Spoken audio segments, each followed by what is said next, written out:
Oke, selamat siang semua. Update tanggal 18 April siang ya. Kita lihatin dulu dari indeks dolar ya, sesuai dengan apa yang di planning kemarin. Dari segi time frame H1, untuk tanggal 17 kemarin tuh harga tidak mampu lewat dari resisten minor yang berada di 106,27.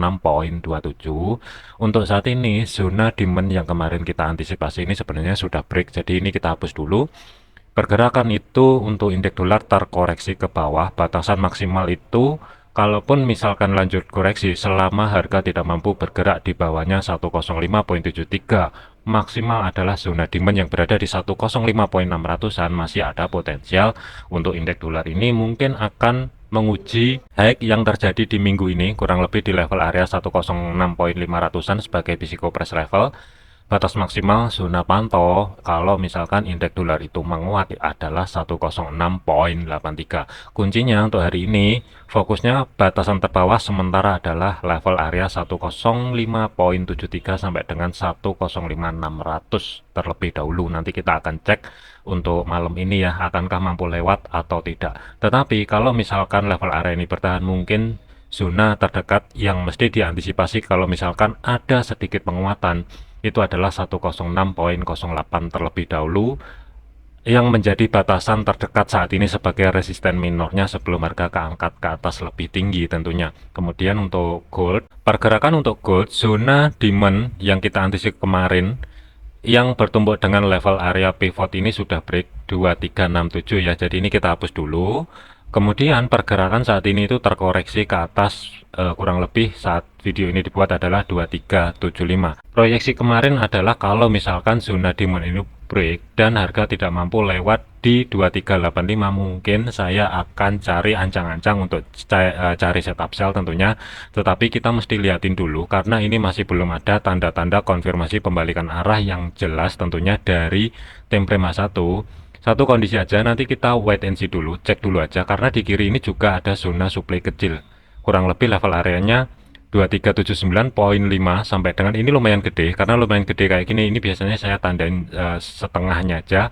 Batasan terbawah itu adalah 2373. Kita lihatin dulu di sini, kalau misalkan zona supply terdekat ini, mungkin kalau kita lihatin dari segi time frame M15 ini kelihatan, level areanya ya, kalau misalkan high-nya itu berada di level area 2379,5 selama tidak mampu lewat area tersebut, tinggal tunggu balik keluar dari zona yang di blok hijau ini. Mungkin ini oke kalau mau digunakan untuk day trade tentunya, tetapi mesti dipikirin baik-baik untuk resikonya karena ini kelihatannya kecil. Tetapi kalau kita lihatin dari segi time frame satu ya, meskipun kelihatan ranknya ini kecil, sebenarnya ini gede banget. Jarak untuk stop loss itu amannya masih tetap berada di atasnya 100 pip, kurang lebih di atasnya 2385. Tetapi kalau kita lihatin dari proyeksi yang kemarin, sebenarnya untuk jarak stop loss itu amannya masih berada di level area 23, di atasnya 2385 ya, bisa taruh di 2387 atau 2388, ruang gerak sekitar 160 sampai dengan 170 pip. Untuk targetnya, batasan risk to reward 1:1 itu berada di low yang terjadi di level area 2355 ya. Ini risk to reward 1:1, 170 pip untuk TP-nya. Kemudian TP2 maksimal jangan jauh-jauh terlebih dahulu yang berada di level area 2324 atau psikopress levelnya ada di 2325. Ruang gerak sekitar 470-an pip, tetapi terus terang kalau mau entry sekarang ini rawan stop loss ini kesabet karena dari segi time frame 1 ataupun H4 ini masih belum ada konfirmasi pembalikan arah yang valid. Jadi wait and see dulu, sabar dulu. Tetapi kalau misalkan zona supply terdekat saat ini ya ini jebol, saya lebih prefer itu menunggu nanti ya reaksi ketika harga ini masuk di atasnya 2385 sampai dengan 2400-an kurang lebih zona yang di blok biru. Di sini mungkin saya akan pantau level area tersebut, tentunya dari segi risiko stop loss juga lebih kecil.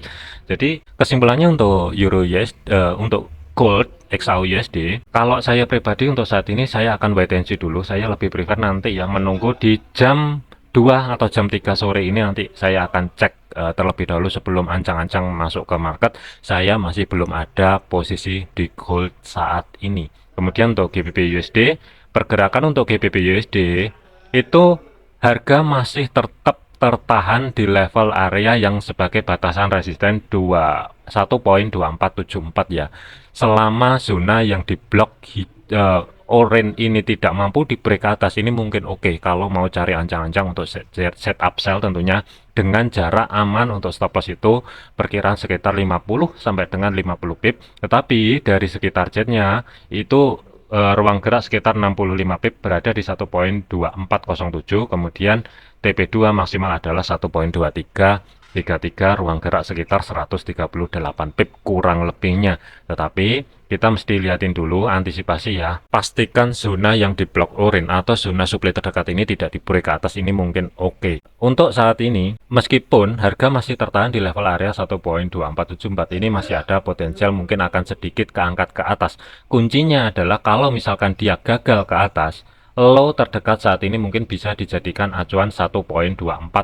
Kalau misalkan GBP USD ini mampu bergerak di bawahnya level area tersebut, potensial mungkin ini akan lanjut ke bawah. Kesimpulannya untuk GBP USD masih sesuai dengan planning yang kemarin, tetap ancang-ancang cari setup sell. Untuk keputusannya silahkan dipertimbangkan dengan baik-baik. Kemudian untuk Euro USD, pergerakan untuk Euro USD kemarin planningnya adalah kalau misalkan ya, kita bahasin dulu dari segi time frame 1, harga mampu lewat atau bergerak di bawahnya 1.0624, ini mungkin ada potensial untuk sell.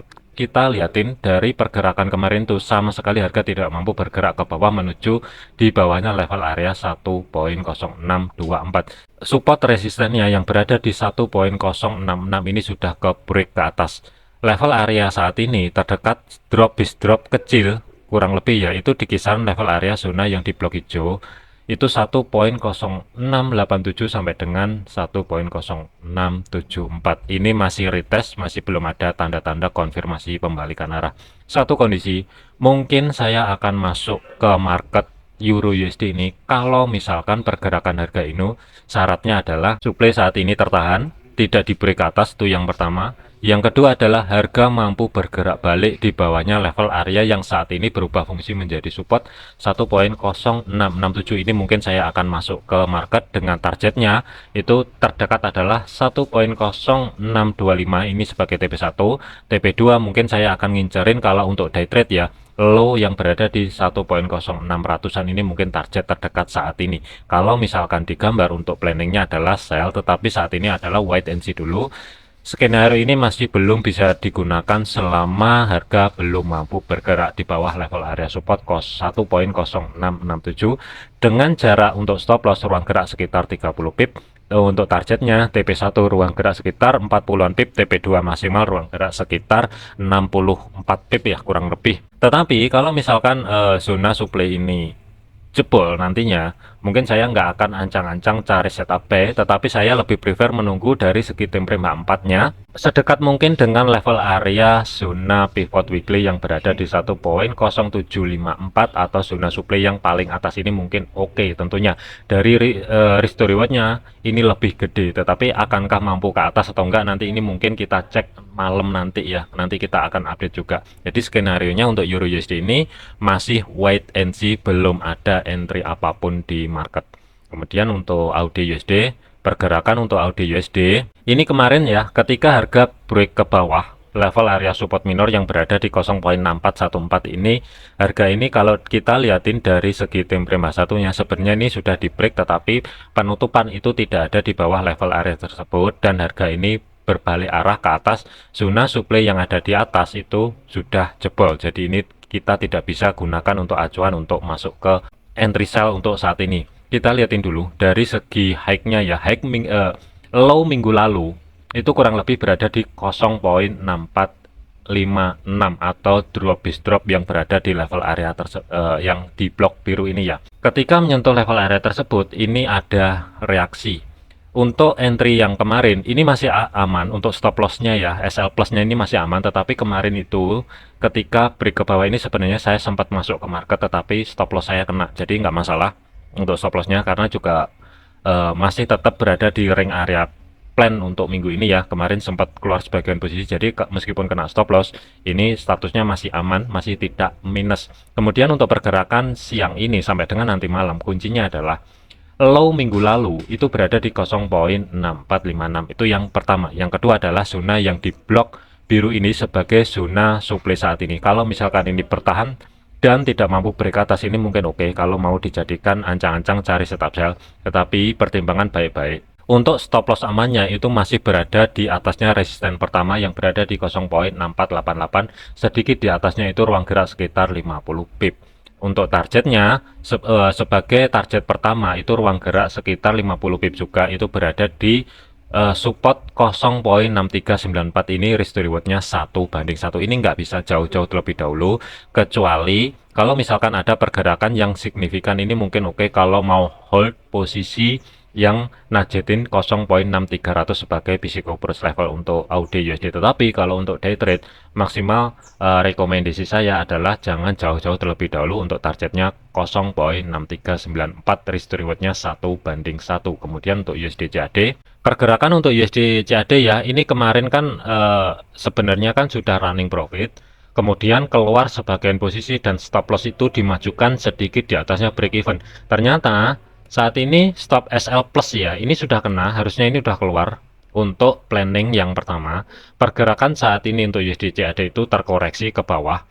Perhatikan level area yang menjadi batasan untuk support saat ini terdekat adalah 1,3745. Di kirinya ini juga ada zona supply baru, level area yang di blok orange. Kuncinya adalah kalau misalkan level area ini bertahan dengan batasan terbawah itu 1,3726, tidak di break ke bawah, tinggal satu kondisi, cari konfirmasi pembalikan arah keluar dari zona yang di blok orange ini.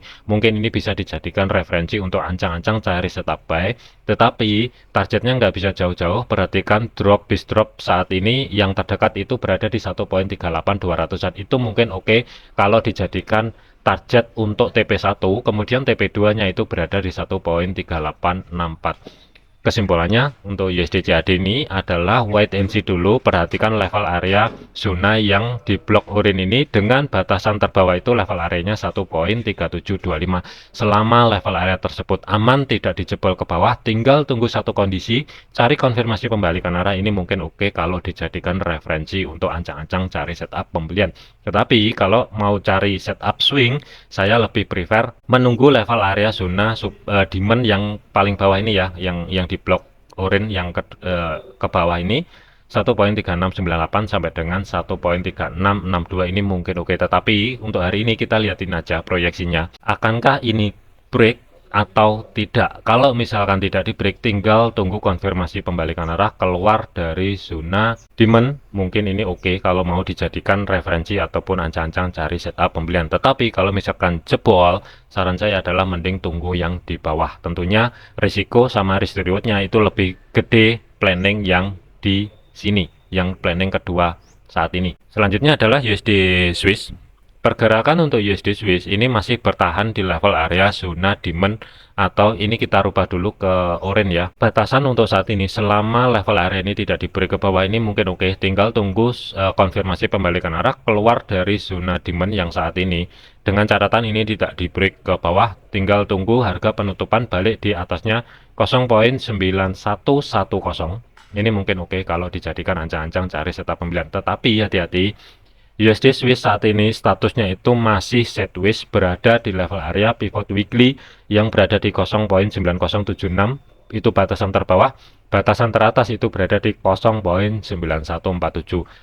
Potensi sideways di level area tersebut itu ada. Kesimpulannya untuk USD Swiss saya lebih memilih netral terlebih dahulu. Saya akan pantau zona yang di blok orange ini, batasan maksimal adalah 0,9076. Planning masih tetap wait and see untuk ancang-ancang cari setup buy dengan targetnya TP1 itu kurang lebih ya nanti di 0,9194, TP2 0,9265. Sabar dulu, potensial sideways itu ada. Selanjutnya adalah USD Yen. Kemarin sudah saya sampaikan untuk USD Yen ini statusnya kalau mau buy itu statusnya masih gambling. Kalau mau entry di kisaran 154-600-an ya, harusnya kalau memang ada teman-teman yang masuk di level area tersebut, harusnya ini udah keluar kena stop loss. Di video yang sebelumnya ini sudah saya sampaikan juga, meskipun level area zona demand yang terbawah ini sudah di retest, masih ada potensial retest sekali lagi di level area tersebut, dan saat ini kejadian. Level area support perhatikan 154.00 ini sudah 2 kali dites dan harga ini ketika menyentuh level area tersebut ini bertahan. Satu kondisi aja, kalau misalkan ini nanti harga tidak mampu bergerak ke bawah lagi dan batasan terbawah itu sebagai zona demand 153,85 ini bertahan tidak dijebol ke atas, ini tinggal tunggu aja. Nah, mungkin ya kalau misalkan keluar dari zona yang di blok orange ini mungkin oke, kalau mau dijadikan ancang-ancang cari setup pembelian, tetapi targetnya ini nggak bisa jauh-jauh. 155.00 sebagai psikopres level ini sebagai target terdekat saat ini. Kalau misalkan diukur, itu risk to rewardnya, batasan untuk stop loss itu ruang gerak sekitar 45 sampai dengan 50 pip, dengan targetnya itu ruang gerak sekitar 75 pip, ini mungkin oke.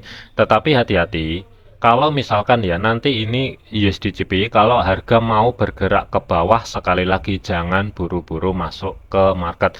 Meskipun saat ini sudah terjadi bullish engulfing, ini masih rawan harga ini keseret sedikit lebih dalam, kurang lebih ya. Gambaran saya itu antara 154.12 sampai dengan 154.00. Ini masih ada potensial harga ini ke sana retest sekali lagi sebelum harga keangkat ke atas. Planning saya untuk USD JPY ini masih wait and see dulu. Kalau harga ini sekali lagi mau turun ke bawah masuk ke level area zona yang di blok orange, ini mungkin saya akan pikirkan untuk cari setup buy. Tetapi kalau harga sekali lagi tidak mau masuk ke level area zona yang di blok orange ini, mungkin saya akan skip, saya nggak akan masuk ke market USD JPY. Resisten minor 154.46, ini harga ini bergerak ke atas dan tutup di atasnya level area tersebut dari segi time frame 4, ini mungkin akan lanjut ke atas. Kesimpulannya untuk USD JPY saya lebih memilih wait and see terlebih dahulu. Saya akan pertimbangkan kalau sekali lagi harga ini mau masuk ke level area yang di blok orange ini, mungkin saya akan berpikir untuk cari ancang-ancang setup buy. Kalau nggak mau, saya lebih memilih netral, saya nggak akan masuk ke USD JPY. Oke, mungkin itu aja ya untuk update siang ini. Ingat, jadikan video ini sebagai referensi, jangan dijadikan sebagai patokan. Segala keputusan risiko silahkan ditanggung masing-masing. Untuk belajar disiplin, silahkan gunakan jurnal ya untuk menghindari overload, overtrade, dan psikologis tetap terjaga. Jurnal instan, kalau misalkan tidak mau buat sendiri silahkan cek di deskripsi, tinggal download aja. Sekian, terima kasih, sampai jumpa di video selanjutnya.